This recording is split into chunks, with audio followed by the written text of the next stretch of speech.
each new Supergrass prosecution. Good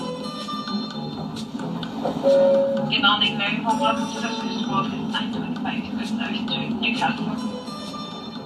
The new Supergrass laws were brought in because the police and prosecutors believed they were losing the fight against organised crime.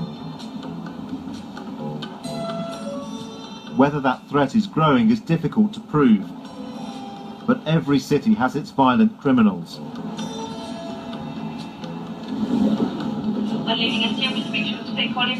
Newcastle upon Tyne is no exception. We have evidence that the gunman lay in wait to kill Mr. Knight, and we certainly cannot rule out the possibility that it was as a result of a feud. Gangster Freddie Knight was shot dead on his mother's doorstep. Police suspected he'd been killed by rivals.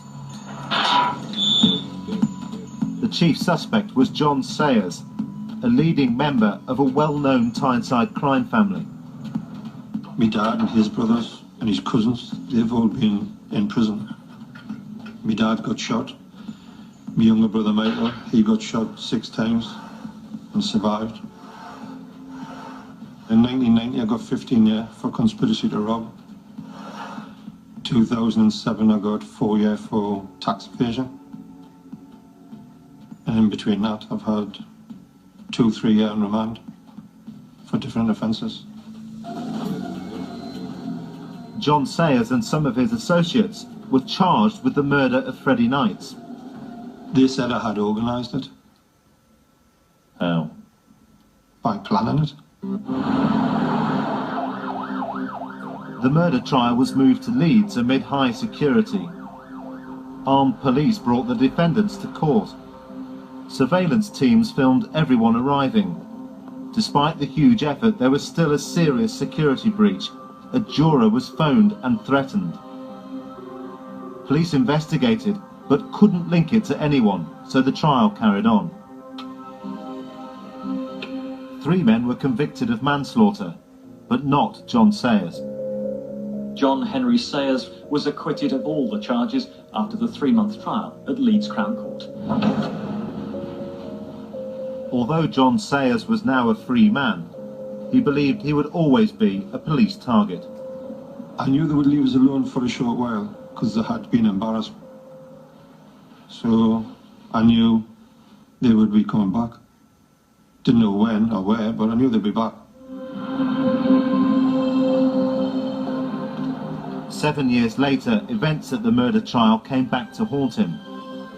A Supergrass came forward with dramatic new evidence that John Sayers had been behind the attempt to nobble the juror. This man, Errol Hay, was a Newcastle criminal and paid police informer. Hay claimed that during a visit to the court, he'd been instructed to make the threatening telephone call. The only day he was there was when everything was explained in open court as to what had happened the night before. And that's where he learned about it. I knew he was an informer from years ago, so I didn't have anything to do with him. Did you know him? I knew him, yeah. And what was he like? Drug addict, little weasel. Errol Hay said he'd been told what to do by John Sayers.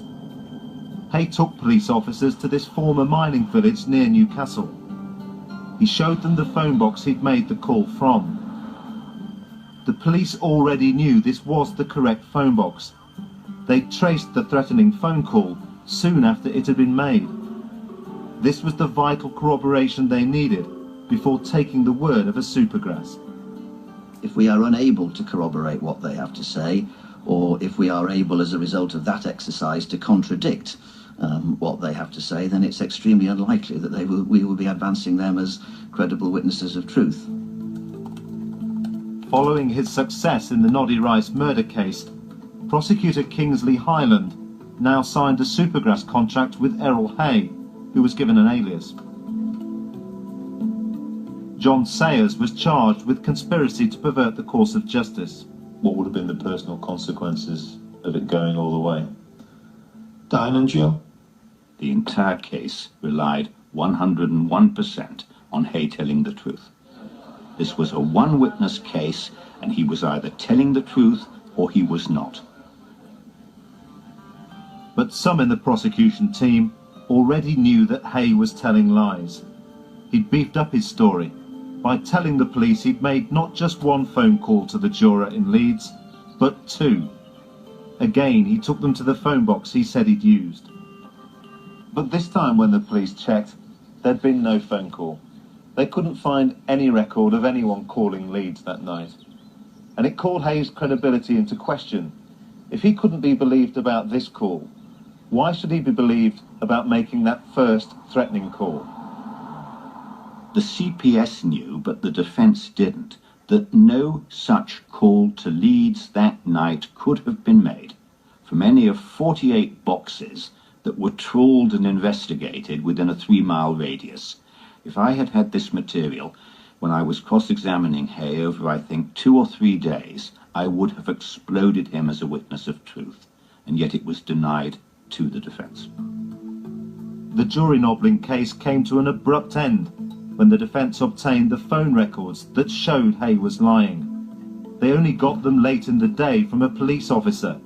They should have been handed over much earlier by the CPS. The judge was highly critical of the prosecution, saying there'd been a deliberate, conscious decision to flout the rules. He then ordered the trial be stopped. The person who failed to disclose the key evidence revealing the Supergrass had lied was the senior prosecutor, Kingsley Highland. The CPS refused to allow Mr. Highland to answer questions about this himself. Would you categorise this as a gross failure?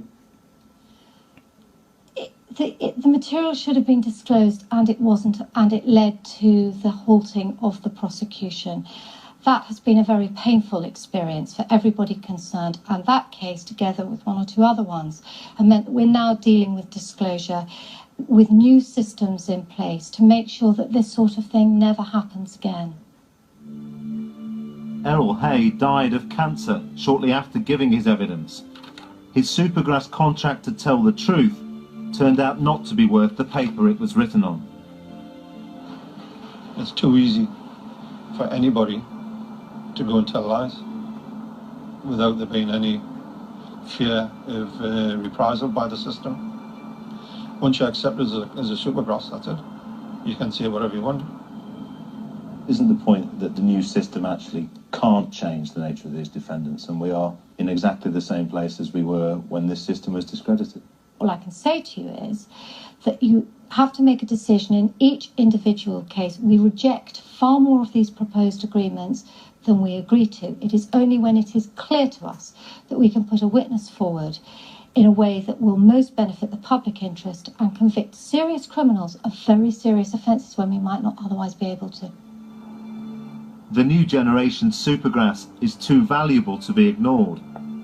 So too was the old generation, until they were thoroughly discredited.